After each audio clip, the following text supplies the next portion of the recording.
Bienvenue à notre émission et votre émission, même moment, affranchie par la vérité. Que le Seigneur Jésus vous bénisse et merci de nous suivre et que ce moment que vous passez pour nous suivre ne passe pas en vain, mais que ça vous soit compté comme étant déjà quelque chose que vous faites pour le Seigneur, comme étant une offrande que vous donnez aussi au Seigneur. Aujourd'hui, nous allons parler dans notre sujet de l'Église. Nous allons parler des dons et des charges dans l'Église. C'est un sujet très important. Pourquoi? Parce que c'est sur base des dons et des charges que les églises locales sont conduites, mais aussi que l'Église universelle continue avec l'évangélisation, la prédication, avec le témoignage pour le Seigneur Jésus. Il est vrai que Dieu a doté chaque être humain de quelque chose de spécial. Et on ne peut pas trouver deux personnes qui puissent avoir les mêmes capacités et de la même manière au même moment.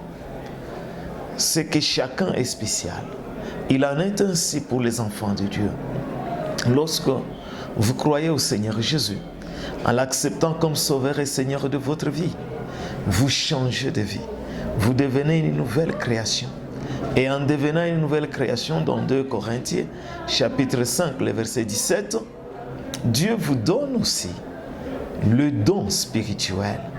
Dans 1 Corinthiens, chapitre 12, le verset 11, il est écrit « Un seul et même esprit opère toutes ces choses, c'est-à-dire les dons spirituels, les distribuant à chacun et en particulier comme il veut. Chaque enfant de Dieu a au moins un don spirituel. » Parlons maintenant du don spirituel. C'est quoi réellement le don spirituel? Le don spirituel, le charisme comme on l'appelle, c'est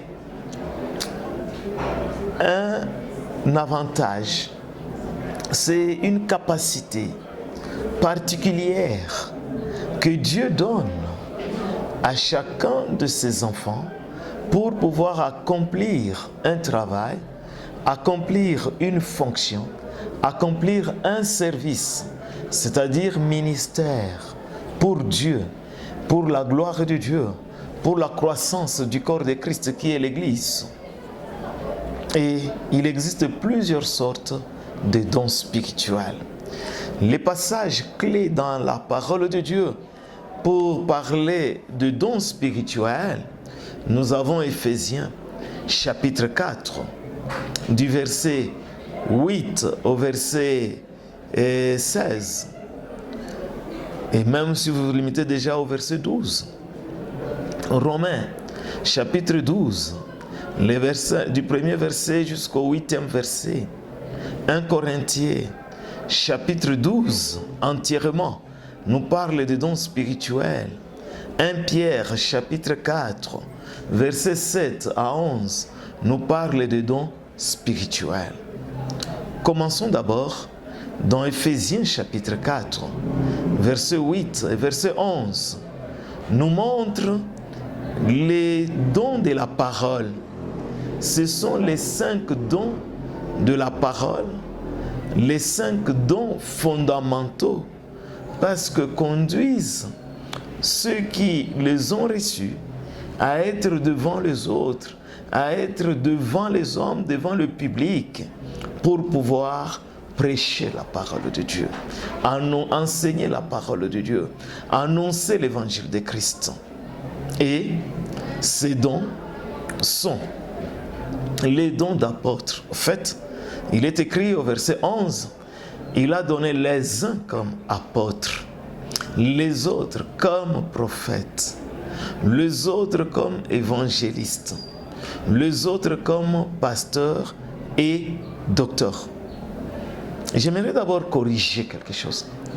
Il est parmi les enfants de Dieu ceux qui ont pensé qu'il s'agit là des titres honorifiques. Ce ne sont pas des titres honorifiques. D'autres ont pensé qu'il s'agit là des ministères. Non, la Bible dit que ce sont des dons. En fait, le ministère, c'est lorsqu'on exerce le don. Mais il y a le don et il y a le ministère. Le don, c'est la capacité d'exercer un service, un ministère. Et le ministère, c'est quand vous vous mettez à travailler. Celui qui a reçu le don de donner, lorsqu'il est en train de donner, c'est ça son ministère, de pouvoir donner. Et retenons ceci. Par rapport à ce don fondamentaux, ce ne sont pas des titres, hein? Et ce n'est pas une hiérarchie pour dire hier vous étiez évangéliste, aujourd'hui vous serez pasteur, demain vous serez apôtre, après-demain bishop et puis archibishop. Non, le Seigneur Jésus a refusé cela. Dans Matthieu chapitre 23, le verset 4, 5, le verset 8, le Seigneur Jésus, il dit nous ne devons pas être comme des pharisiens et des sadducéens. Et que faisaient les pharisiens et les sadducéens? Ils cherchaient à être appelés par les hommes rabbi, rabbi. Mais au verset 8, le Seigneur Jésus dit, n'appelez personne sur la terre rabbi. Ne vous faites pas appeler rabbi. Ne vous donnez pas de titres. Mais un seul est votre maître, rabbi. C'est le Christ. Et vous êtes tous des frères. L'apôtre Pierre était là. L'apôtre Jean était là. Les autres apôtres étaient là. Mais il dit, vous êtes tous des frères. Donc, le don, vous le recevez, c'est pour exercer un ministère, mais ce ne sont pas des titres honorifiques. Et parmi ces dons, il a donné les uns comme apôtres. Retenez que l'apôtre par excellence, c'est le Seigneur Jésus. Mais parmi les enfants de Dieu, il y a ceux qui ont reçu ce don-là. Et l'apôtre s'est envoyé. C'est celui qui pose le fondement. Or, ceux qui ont posé le fondement comme apôtres, ce sont les apôtres du Seigneur qui ont écrit pour qu'on ait le fondement, la fondation. Et on ne pose pas la fondation tous les jours de la vie. La fondation est posée une fois pour toutes dans 1 Corinthiens, chapitre 3, versets 10 et 11.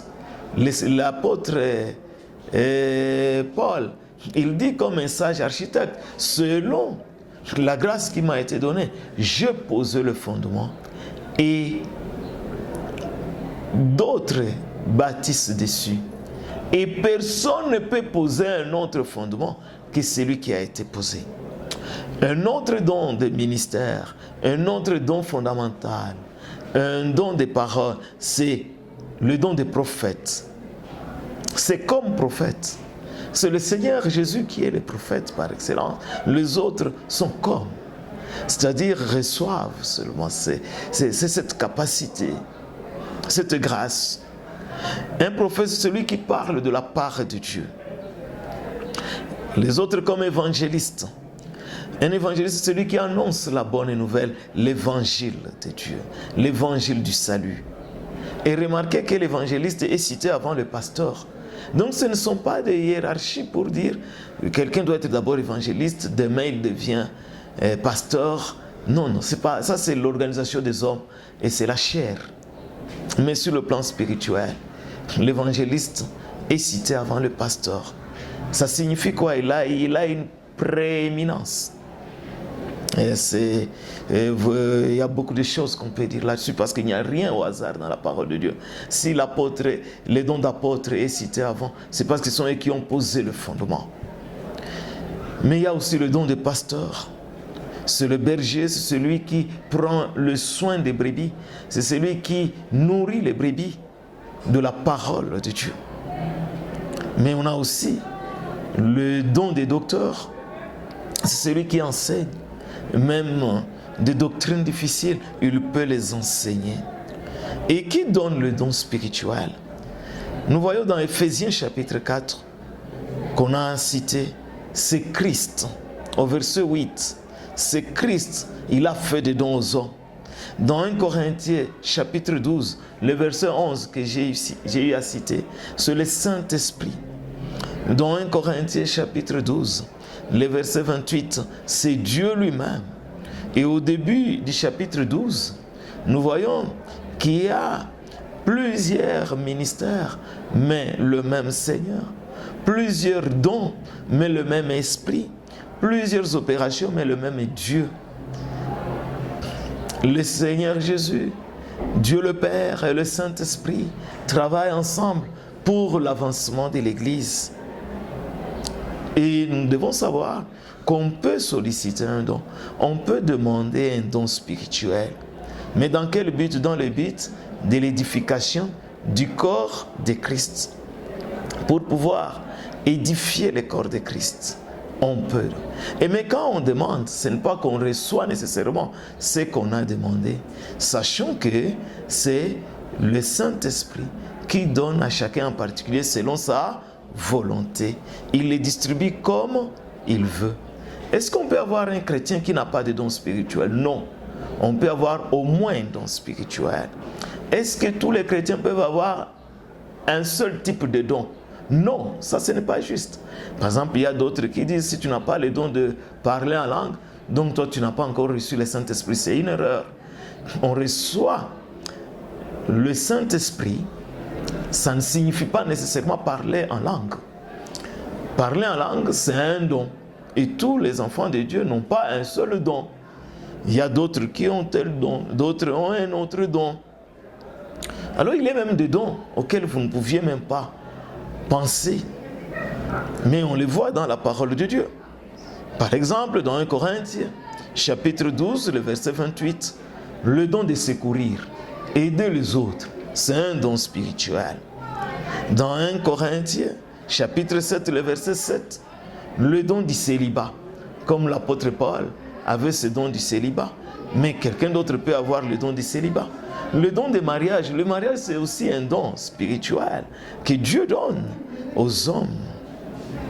Dans 1 Pierre chapitre 4, versets 9 à 11, le don d'hospitalité par exemple. L'hospitalité c'est le don.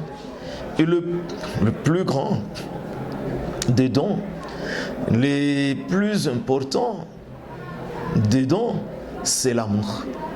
L'amour, c'est le don aussi spirituel. Et pour ce don particulier, ce chemin le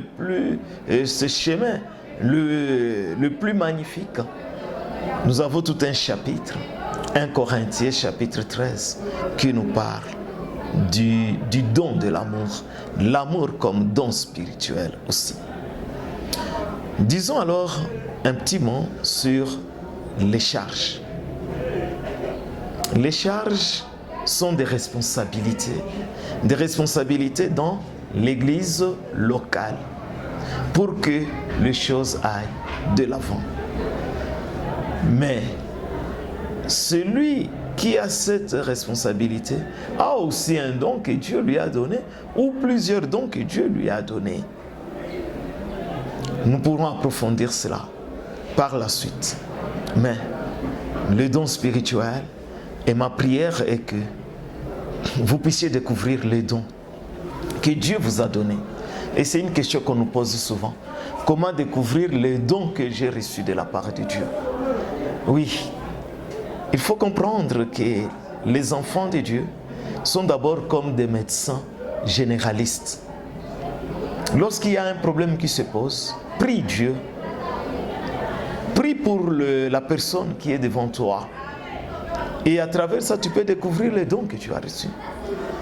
Il faut évangéliser. Mais qui doit évangéliser? C'est tout enfant de Dieu. Le Seigneur Jésus l'a dit dans Matthieu, chapitre 28, le verset 19. Allez et faites de toutes les nations des disciples, les baptisant au nom du Père, du Fils et du Saint-Esprit. Et enseignez-leur à observer tout ce que je vous ai commandé. Quand vous le faites, si vous le faites bien, vous le faites d'une manière particulière, c'est que vous avez le don d'évangéliste. Quand vous dites aux gens de croire au Seigneur Jésus, par rapport à l'enseignement, vous enseignez aux autres. Mais si vous le faites mieux, c'est que vous avez le don de docteur, le don d'enseignant. Donc il faut exercer. C'est en exerçant le don que vous allez découvrir le don que vous avez reçu. Mais les autres aussi peuvent vous dire, mais frère, sœur, vous faites ça d'une manière merveilleuse. Ah, vous allez découvrir. Donc c'est ça, mon don. Ou bien vous avez prêché, vous avez même exhorté les autres. Ça peut être dans la cellule de prière, vous exhortez les autres et il y a quelqu'un qui est touché et qui dit non, c'était vraiment mon problème et vous avez résolu mon problème. C'est que vous avez le don de prophétie. Et donc c'est en exerçant que vous allez découvrir que le don que Dieu vous a donné. Ma prière est que vous puissiez découvrir, enfant de Dieu, quel est le don que Dieu vous a donné, mais aussi que vous puissiez l'exercer. Que vous puissiez l'exercer pour le bien de tous, pour l'édification du corps de Christ, pour l'utilité commune. Que le Seigneur vous bénisse. Merci de nous avoir suivis et à la prochaine occasion. Soyez abondamment bénis et graciés de la part de Dieu.